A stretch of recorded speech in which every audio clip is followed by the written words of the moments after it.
As many college sports programs, including some in our neck of the woods, grappled with whether or not to play amid a pandemic, several decided they could not afford to compete this season.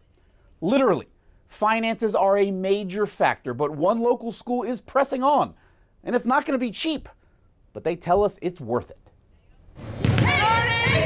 Liz Hootie is suited for statistics. I was a math major, so I love numbers. But not all numbers.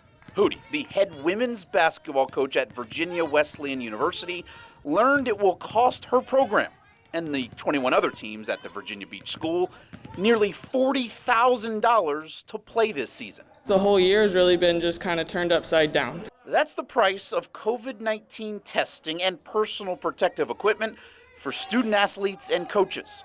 Joanne Wren is the school's athletic director. The kids were willing to take a chance, and there was no question that we had to try to do everything we could to get that happening for them.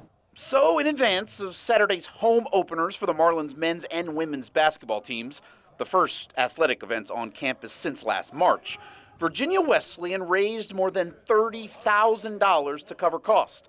Men's basketball coach Dave Macedo says it's a priceless return for the players. Their attitude, I couldn't ask for more. They're choosing to be positive. They're making the best out of a tough situation. Making the best and giving their all for nothing more than a passion to play sports.